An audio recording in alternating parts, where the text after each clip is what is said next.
दौरान जरूरतमंदों को बड़े पैमाने पर राशन उपलब्ध कराने की चर्चा में आए कृष्णा प्रसाद ने बीजेपी का दामन थामा। तारापीठ में जेपी नड्डा की मौजूदगी में दिलीप घोष ने पार्टी में कराया शामिल।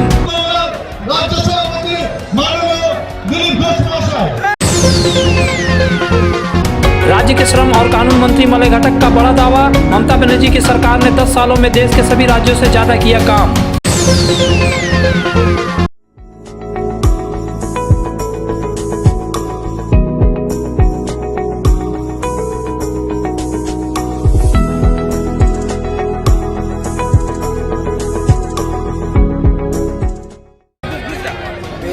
अगर आपको पिछले साल मार्च के आखिरी सप्ताह में लगे लॉकडाउन के बाद घटनाओं की याद ताजा हो तो उस दौरान कृष्णा प्रसाद द्वारा जरूरतमंदों को बड़े पैमाने पर राशन बांटने की खूब चर्चा हुई थी।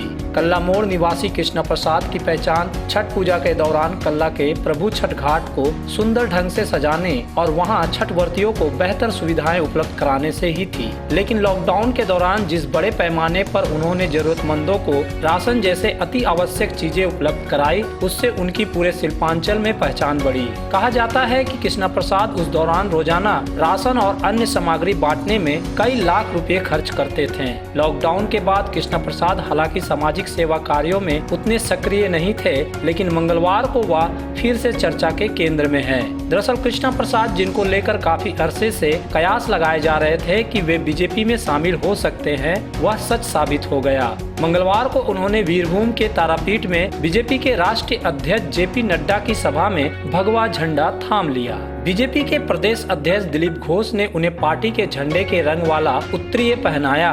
प्रसाद ने पहले उनका पैर छुआ, उसके बाद मंच पर मौजूद नड्डा समेत बाकी नेताओं के पैर छूकर आशीर्वाद लिए। मंच पर मौजूद कैलाश विजयवर्गीय ने जहां उनके पीठ थपथपाए, वहीं बाबू सुप्रियो ने उनसे बात कर उन्हें शुभकामनाएं दी। वहीं हाल में तृणमूल छोड़ बीजेपी में शामिल होने वाले पूर्व मंत्री राजीव बनर्जी ने भी उनसे कुछ क्षण बात की।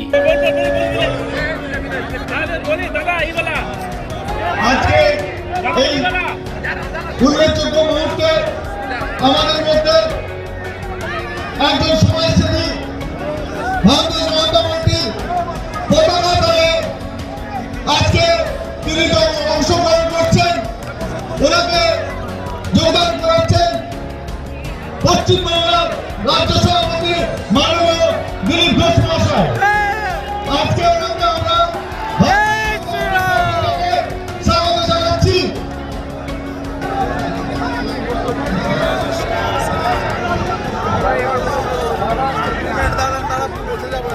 आज के माननीय कृष्ण प्रसाद जी के আমরা ভারতীয় জনতা পার্টি ছোট্টখায় উনি যোগদান করলেন। এরপর আমাদের সম্বর্ধনা অনুষ্ঠানের জন্য আমি ডেকে নিব বীরভূম জেলার জেলা সভাপতি তথা ছাত্র নেতা सामाजिक कार्यकर्ता के तौर पर अपनी पहचान बनाने वाले कृष्णा प्रसाद का बीजेपी में शामिल होना आसनसोल की सियासत में एक महत्वपूर्ण घटना है। खासकर 2 माह बाद शुरू होने वाले बंगाल चुनाव को देखते हुए बीजेपी द्वारा उनको पार्टी में शामिल कराकर आसनसोल रेलपार में अपनी स्थिति मजबूत करने का इरादा दिखता है। हिंदी भाषी वोटरों में भी सेंगमारी करने की यह एक योजना का हिस्सा दिखता है। हालांकि कृष्णा प्रसाद पहले किसी राजनीतिक पार्टी से नहीं जुड़े थे और न ही उनका कोई जनाधार ही है, लेकिन चुनाव के समय कब कैसी परिस्थिति पैदा हो यह कहा नहीं जा सकता है।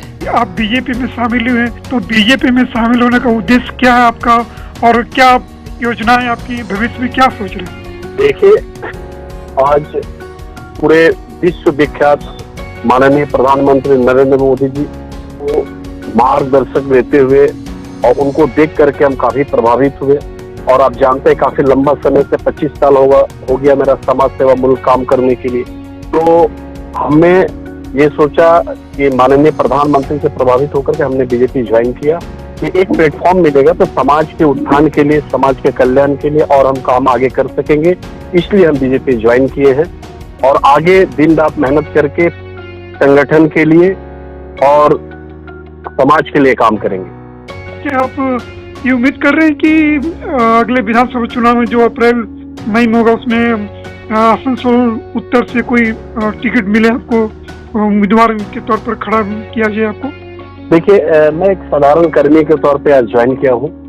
अब देखिए, ये आपका प्रेसिडेंशियल पार्टी है, आगे जो निर्देश होगा उसको हम लोग पालन करेंगे। अभी हम समाज सेवा मुल्क और पार्टी के लिए, संगठन के लिए काम करेंगे। अभी इस तरह का हमारा कोई मंशा नहीं है।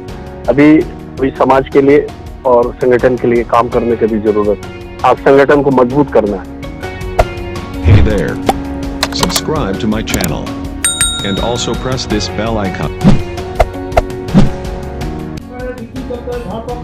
आसनसोल के कल्याणपुर में मंगलवार को पश्चिम बंग राज्य विद्युत वितरण कंपनी लिमिटेड के प्रशासनिक एवं परिदर्शन भवन का उद्घाटन किया गया। राज्य के श्रम और कानून मंत्री मलय घटक ने इस भवन का शिलापट से फलक हटाकर उद्घाटन किया।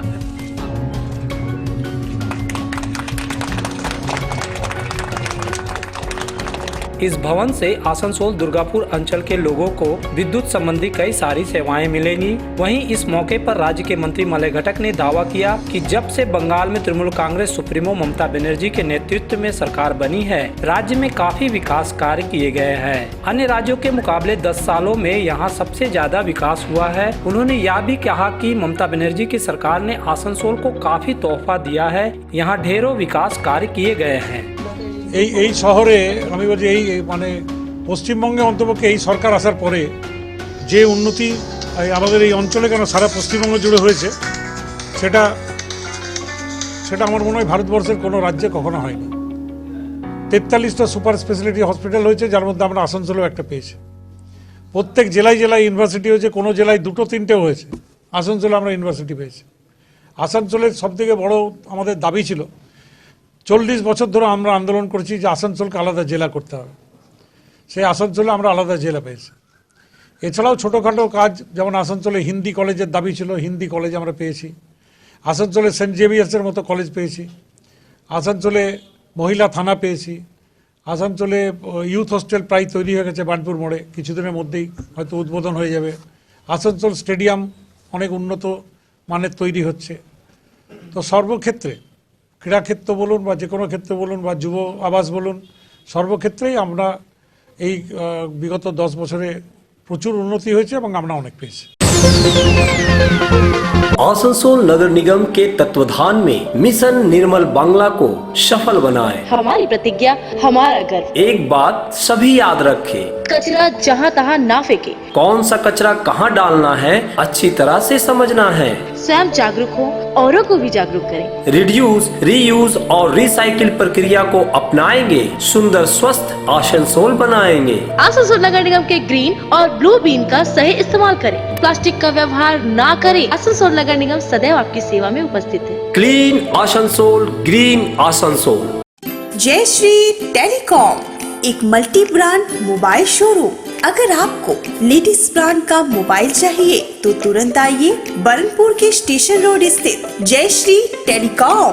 यहाँ ऑनलाइन प्राइस पर हर ब्रांड का मोबाइल उपलब्ध है। सभी कंपनियों से इजी फाइनेंस की सुविधा। तो देर न कीजिए, तुरंत आइए बरनपुर के स्टेशन रोड स्थित जय Shri telecom, a house for multi brand mobile phone, station road Burnpur. अगर आपने लोन लिया और बैंकों को नहीं लौटाया है तो अब सावधान हो जाइए, क्योंकि कभी भी आपके घर या प्रतिष्ठान पर एक साथ कई बैंक अधिकारी दस्तक दे सकते हैं। दरअसल केंद्र सरकार ने बैंकों पर दबाव बनाया है कि वे लोन डिफॉल्टरों के खिलाफ कर्ज की राशि वसूलने के लिए सख्त रवैया अपनाएं। सरकार के दबाव में बैंक भी अब उन लोगों के खिलाफ अभियान चला रहे हैं जिन्होंने कर्ज लेकर नहीं लौटाया है।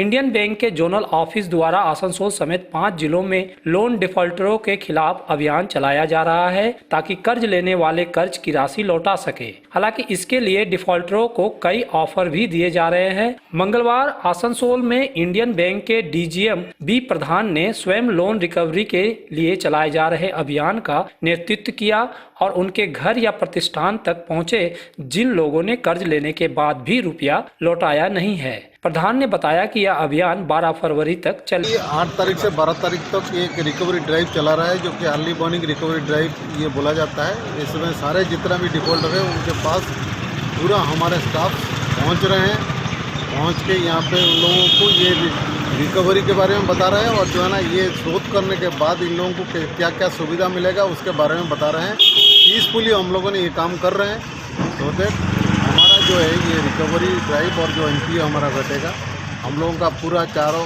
ये जो 5 डिस्ट्रिक्ट है उसमें से चारों तरफ ग्रुप में हमारा जो रिकवरी टीम जा रहा है और इसमें हम लोग उम्मीद करते हैं कि हम लोगों का अच्छा खासा रिकवरी हो।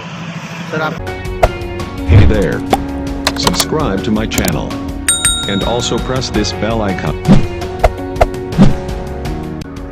सोमवार को सीतारामपुर स्टेशन में कई यात्री सुविधाओं का आसनसोल के सांसद और केंद्रीय मंत्री बाबुल सुप्रियो ने उद्घाटन किया था। इस कार्यक्रम में कुल्टी के विधायक उज्जवल चटर्जी को भी आमंत्रित किया गया था। जैसा कि बाबुल सुप्रियो ने दावा किया था, उनके लिए एक चेयर भी खाली रखी गई थी, लेकिन इधर उज्जवल चटर्जी ने बाबुल सुप्रियो के दावे को खारिज करते हुए कहा कि उन्हें आमंत्रित नहीं किया गया था और बाबुल सुप्रियो झूठ बोल रहे हैं। अगर आमंत्रित किया जाता तो वह नहीं जाते। গতকালকে চেয়ারে আপনার জল এবং ফুল রেখে বলেছে ওনার জন্য রেখে গেলাম।